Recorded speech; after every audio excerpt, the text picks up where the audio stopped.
I wanted to make a distress tray for my kitchen table, so I hit up Dollar Tree for some supplies. I found these little wooden cars and thought the wheels of these would be great for making the feet to my tray. Dollar Tree didn't have the size board that I needed, so I just went out to my garage and grabbed a long board.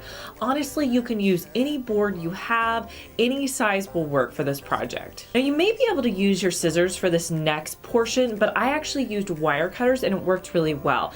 I cut off the dowel rods that were connecting the wheels to the cars, so I was just left with the little circles.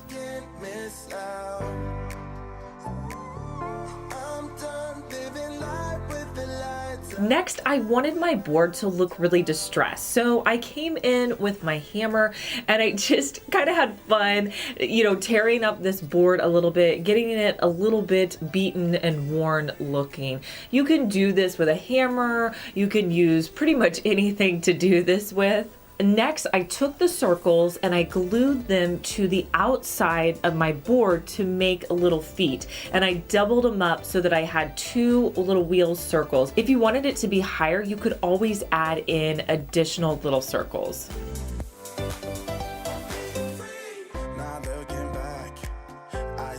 I'm using the color Golden Oak and I'm just going to wipe on one layer and then wipe off the excess.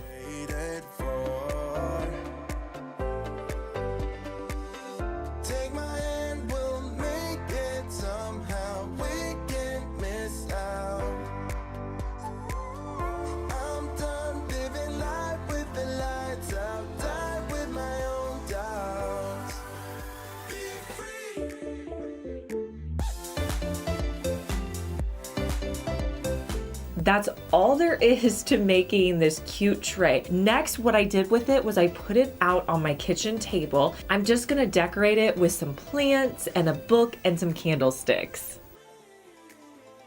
And here's a look at how the tray turned out.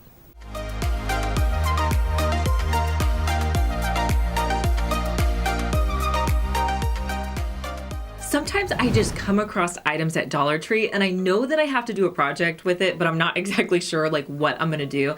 Well, that happened when I picked up this little blue floral placemat. I just thought it was really pretty and I knew I could come up with an idea for it. So I also grabbed a container that came out around Christmas, but they have similar things like this in their party section that I was going to wrap with this placemat.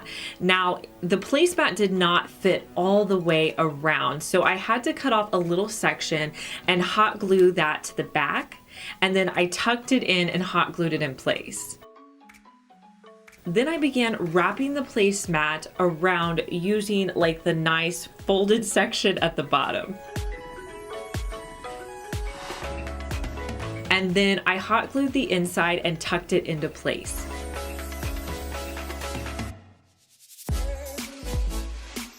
Now I actually picked up two placemats and I probably could have done this out of one if I would have been thinking, but I took my container and made a circle at the bottom, cut that out, and then I used that and hot glued it to the bottom just so the bottom looked finished.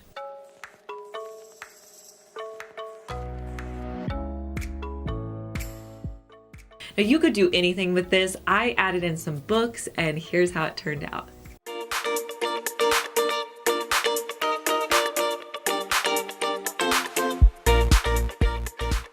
So I wanted to create a bead garland and I grabbed some beads that I already had on hand, just some wood ones.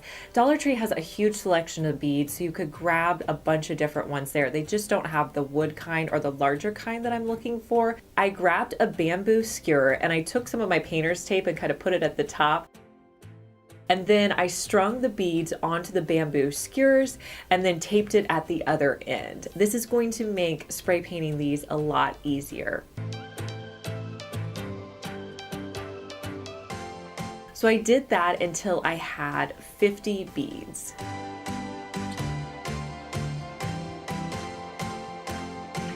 Next, I'm going to spray paint the beads with the color Little Black Dress by Color Shot. I love this black color and can see myself using it quite a bit. So what I'm gonna do with the beads is I'm gonna spray one area, then I'm gonna try to twist it and kind of move the beads around and spray it again. I have found this is a way better technique than what I used to do, which is just put them in a container and spray them all at once. I had to do it a lot more. Once that dries, then you can kind of flip them over again and do a second coat. I only had to spray these beads twice because I used this technique of putting them onto the skewers. Next, you can take some Dollar Tree twine and you're just going to lace all of your beads on the Dollar Tree twine. Now, I wanted this to connect in the middle, so simply all I'm going to do is tie a knot when I get all the beads on.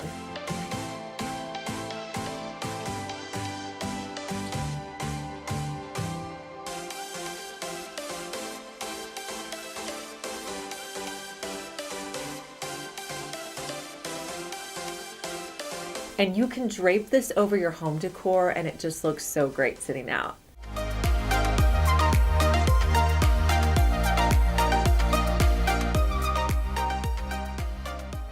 Hey guys, I'm Liz and you're watching my second DIY channel where I post daily DIY videos. You may be familiar with my main channel, Liz Fenwick DIY, but I'm glad that you found me over here on my second channel. Make sure that you're subscribed so you just get notified every day when I post our daily DIY video.